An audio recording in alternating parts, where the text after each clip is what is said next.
माँ कामाख्या का वो चमत्कार जिसने सबको हिला दिया।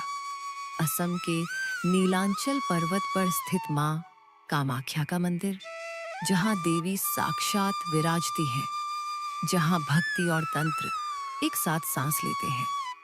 हर वर्ष हजारों भक्त वहां दर्शन के लिए पहुंचते हैं, पर कुछ अनुभव ऐसे होते हैं जो केवल सुने नहीं, महसूस किए जाते हैं। ये कहानी उसी चमत्कार की है जिसे देखकर भक्तों का हृदय कांप उठा और पूरा नीलांचल पर्वत मां की शक्ति से गूंज उठा। यह घटना लगभग 300 वर्ष पुरानी है। उस समय राजा नरेंद्र देव असम के शासक थे। वह मां कामाख्या के बड़े भक्त थे, परंतु उनके दरबार में एक मंत्री था, विरोचन, जो भक्ति पर नहीं, केवल तर्क पर विश्वास करता था। राजा रोज मंदिर जाकर आरती करता, पर विरोचन हर बार कहता, महाराज, यह सब अंधविश्वास है। अगर देवी सच में शक्ति है तो दिखाएं कोई प्रमाण। राजा ने कहा, विरोचन, मां की शक्ति को प्रमाण से नहीं, अनुभव से जाना जाता है। पर विरोचन मुस्कुराया। फिर देख लीजिए महाराज, मैं कल जाकर स्वयं परीक्षा लूंगा। क्या सच में कोई मां है जो सुनती है? अगले दिन प्रातःकाल मंदिर के सामने लोग एकत्र हुए। विरोचन ने घोषणा की, यदि मां कामाख्या सच में यहाँ है तो मुझे चमत्कार दिखाएं अभी, यहीं। पुजारी ने कांपते हुए कहा, मंत्री जी, यह स्थान परीक्षा का नहीं, समर्पण का है। पर विरोचन हंस पड़ा। समर्पण और डर में फर्क होता है पुजारी। उसने मंदिर के भीतर कदम रखा। वह गर्भगृह तक गया जहां मां की पवित्र योनि रूपी शक्ति विराजती है। उसने सिर झुकाने के बजाय कहा, अगर तू सच्ची देवी है तो मुझे रोक कर दिखा।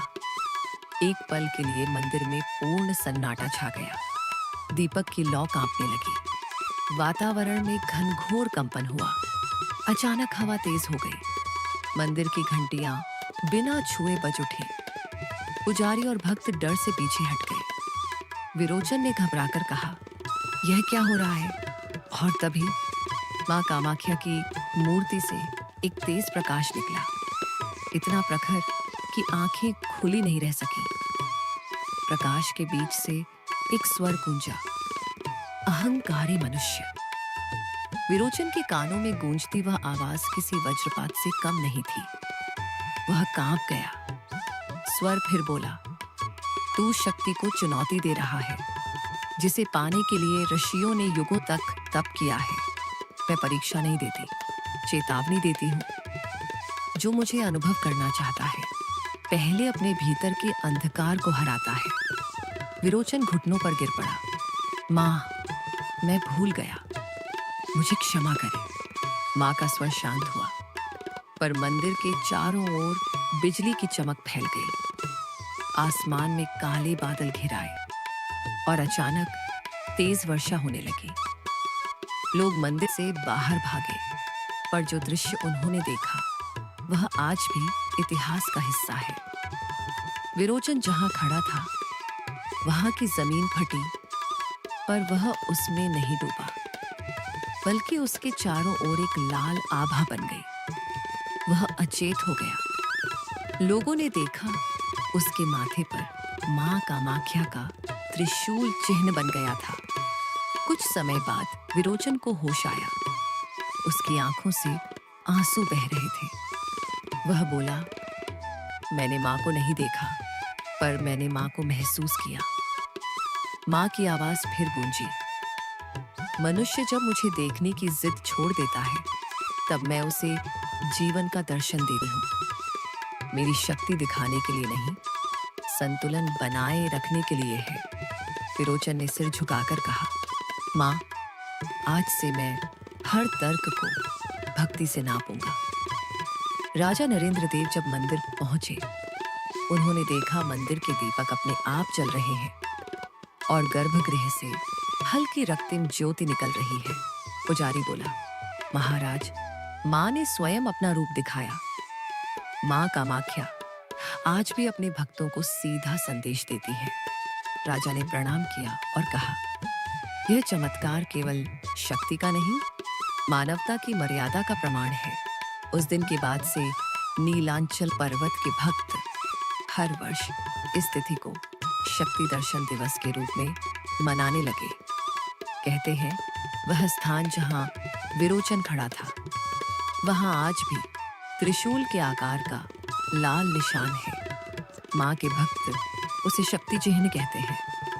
मंदिर के पुजारी कहते हैं जब भी कोई व्यक्ति माँ को परीक्षा में डालने की कोशिश करता है तो यह चिन्ह हल्का सा चमक उठता है, जैसे माँ फिर कह रही हो, मैं यही हूँ, मुझे परखना मत।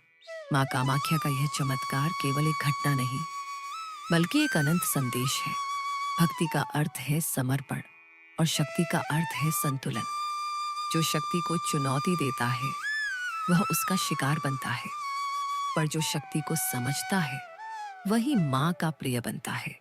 माँ कामाख्या का वो चमत्कार जिसने सबको हिला दिया, वह आज भी याद दिलाता है कि देवी की शक्ति को देखा नहीं जाता बल्कि महसूस किया जाता है।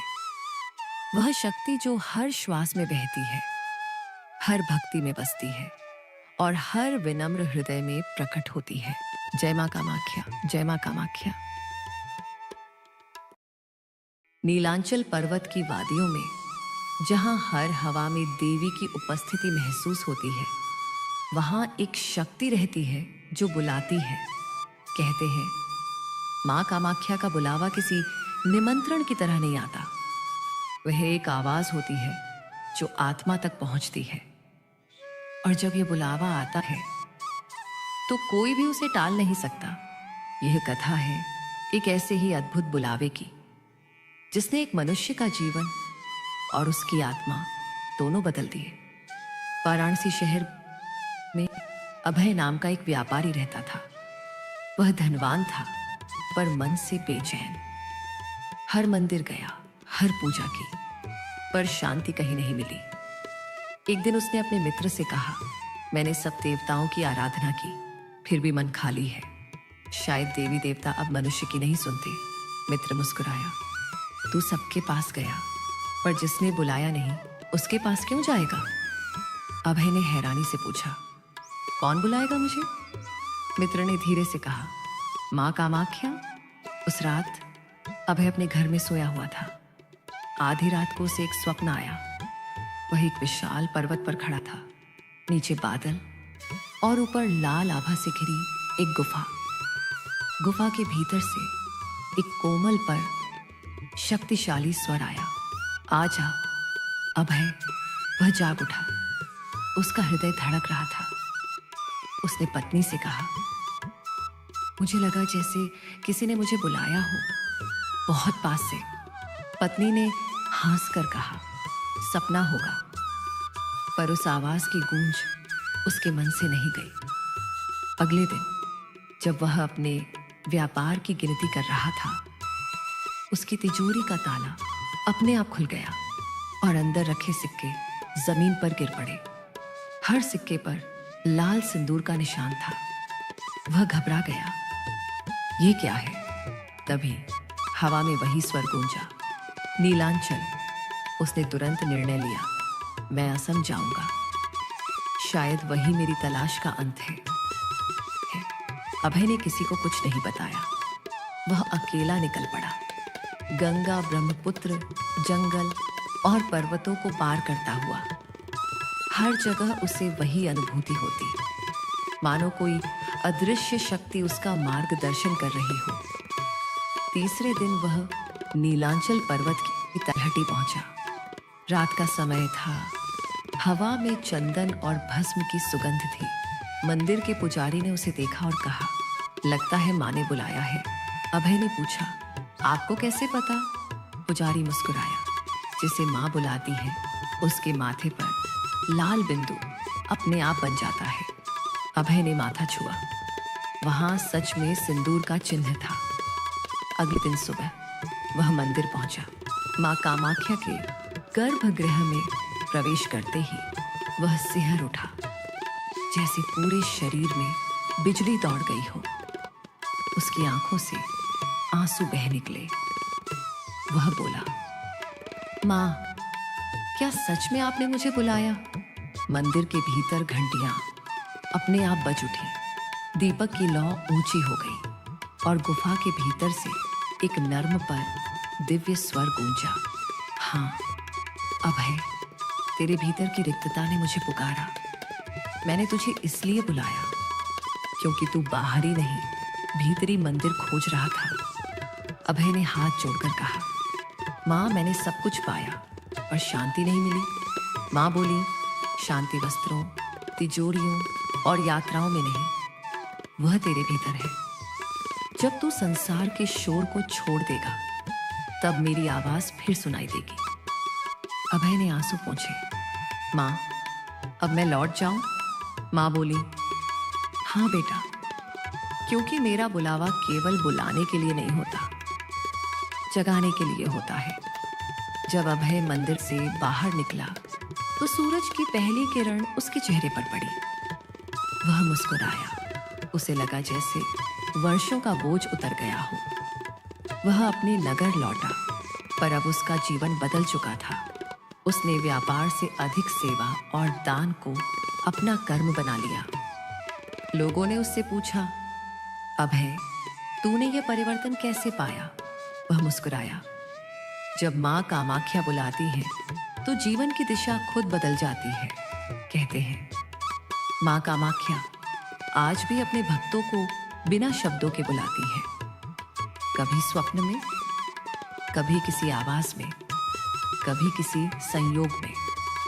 मंदिर के पुजारी कहते हैं, जब किसी भक्त के जीवन में सब कुछ होते हुए भी अधूरापन रह जाता है तो समझ लेना माँ ने बुलावा भेज दिया है।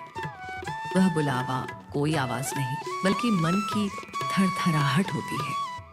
माँ कामाख्या हर युग में अपने भक्तों से कहती है, मैं किसी को मजबूर नहीं करती, पर जब पुकारती हूँ तो उसकी आत्मा मुझ तक पहुंच ही जाती है। मेरे बुलावे से डरना मत, क्योंकि मैं केवल उन्हीं को बुलाती हूँ जो अपने भीतर की सच्चाई का सामना करने को तैयार होते हैं। माँ कामाख्या का बुलावा कोई चमत्कार नहीं, वह एक एहसास है जो तब जन्म लेता है जब हृदय शुद्ध होता है। जिसे माँ बुलाती है वह लौटकर पहले जैसा नहीं रहता, क्योंकि उस पर माँ की शक्ति, माँ की करुणा और माँ की उपस्थिति सदा बनी रहती है। जय माँ कामाख्या, जय माँ कामाख्या। माँ कामाख्या की शक्ति जब जागी, नीलांचल पर्वत, जहां धरती की हर सांस में शक्ति का स्पंदन है, यही वह स्थान है जहां माँ कामाख्या की शक्ति सदियों से विराजमान है। कभी शांत, कभी प्रचंड। कहते हैं माँ कामाख्या की शक्ति हमेशा जागृत नहीं रहती, पर जब अन्याय, अधर्म या अहंकार अपनी सीमा लांघ जाता है तो माँ की शक्ति स्वयं जाग उठती है। यह कथा उसी क्षण की है जब माँ कामाख्या की शक्ति ने धरती को हिला दिया था। सदियों पहले असम के एक छोटे राज्य में राजा अर्थसेन शासन करता था। शुरू में वह न्यायप्रिय और धर्मनिष्ठ था, पर धीरे धीरे तंत्र मंत्र के मोह में फंस गया। वह सोचता था, यदि मैं कामाख्या की शक्ति को साध लूं तो मेरा राज्य अमर हो जाएगा। राजगुरु ने चेताया, महाराज, माँ कामाख्या की शक्ति साधना नहीं, भक्ति से मिलती है। यदि आपने लालच किया तो वह शक्ति स्वयं विनाश बन जाएगी। पर राजा ने हंसकर कहा, मुझे डर नहीं, मुझे शक्ति चाहिए, मां से भी बड़ी शक्ति। यही अहंकार उसकी विनाश कथा का आरंभ था। पूर्णिमा की रात थी। राजा अर्थसेन अपने महल के नीचे बनी गुप्त गुफा में गया। वहां उसने मां कामाख्या की मूर्ति का प्रतिरूप बनाया और तांत्रिक विधि से शक्ति जागरण यज्ञ शुरू किया। मंत्रों की गूंज, अग्नि का प्रकाश और हवा में विचित्र कंपन फैल गया। राजा ने मंत्र उच्चारण किया, जय कामाख्या देवी, मुझे अमृतत्व दो। अचानक यज्ञ की लौ नीली हो गई और हवा में रक्त की गंध भर गई। महल के ऊपर आसमान काला पड़ गया। राजगुरु दौड़ते हुए आए और चिल्लाए, महाराज, यह शक्ति मां की नहीं, यह तामसिक शक्ति है। रुको, वरना सब नष्ट हो जाएगा। पर राजा ने उनकी बात नहीं सुनी। नीलांचल पर्वत के शीर्ष पर स्थित मां कामाख्या का मंदिर अचानक कांपने लगा। घंटियां बिना छुए बजने लगी। दीपक अपने आप बुझ गए। पुजारी भय से कांप उठे। यह क्या हो रहा है? क्या मां क्रोधित है? और तभी गर्भगृह से एक दिव्य प्रकाश निकला। मां कामाख्या का स्वर गूंजा, जब शक्ति का दुरुपयोग होता है तो मैं स्वयं प्रकट होती हूँ। आज मेरी शक्ति जागेगी। आकाश में बिजली चमकी। महल के ऊपर लाल बादल घिर आए। राजा की गुफा के द्वार स्वयं बंद हो गए।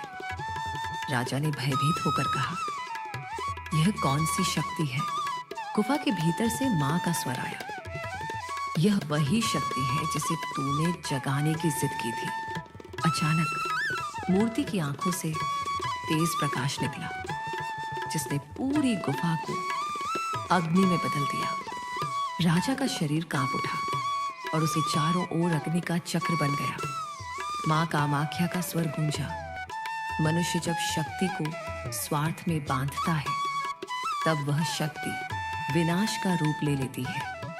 शक्ति को जागृत करने से पहले मनुष्य को अपने भीतर के अंधकार को शांत करना चाहिए। राजा अर्धसेन ने हाथ जोड़कर कहा, मां, मैं भूल गया था कि शक्ति का अर्थ करुणा है, न कि विजय। मां का स्वर धीरे हो गया, तूने अपने राज्य को संकट में डाला है, पर तेरी प्रार्थना सच्ची है, इसलिए मैं तेरी भूल क्षमा करती हूँ, पर तुझे उसका फल भोगना ही होगा। मां का तेज इतना प्रखर था कि गुफा की दीवारें पिघलने लगी। महल की नींव हिल गई, पर पूरा राज्य बच गया। अगली सुबह जब लोग जागे तो देखा राजा अर्धसेन अब एक साधक बन चुका था। उसके सिर पर राख थी और आंखों में अश्रु। वह बोला, मैंने मां को नहीं देखा, पर मैंने मां की शक्ति को महसूस किया है। उसने राजगद्दी त्याग दी और जीवन मां की सेवा में समर्पित कर दिया। कहते हैं, उस रात जब मां की शक्ति जागी थी, वह कंपन आज भी नीलांचल पर्वत में महसूस किया जा सकता है। मंदिर के गर्भगृह में जहां मां विराजती है, वहां का पत्थर आज भी हल्का गर्म रहता है, जैसे मां की ऊर्जा आज भी जीवित हो। भक्तों का मानना है, जब भी कोई साधक अहंकार में भूल करता है, मां की वही शक्ति उसके भीतर फिर जाग जाती है, उसे सच दिखाने के लिए। मां कामाख्या की यह कथा केवल एक घटना नहीं, बल्कि एक आध्यात्मिक शिक्षा है। शक्ति सोती नहीं, वह केवल प्रतीक्षा करती है कि मनुष्य कब अपनी सीमाएं भूल जाए। जब वह जागती है तो या तो संरक्षण बनती है या विनाश। मां कामाख्या हर भक्त से कहती है, भक्ति में नम्रता रखो, क्योंकि शक्ति हमेशा नम्र हृदय में ही बसती है। यह कथा हमें याद दिलाती है कि मां कामाख्या की शक्ति केवल मंदिर में नहीं, हर भक्त के भीतर सोई हुई है। वह तभी जागती है जब मनुष्य अपने भीतर के सत्य को पहचानता है। मां की शक्ति जागी थी और उसी दिन संसार ने समझा, भक्ति में शक्ति है, पर शक्ति में भक्ति ना हो तो विनाश निश्चित है। जय मां कामाख्या, जय मां कामाख्या।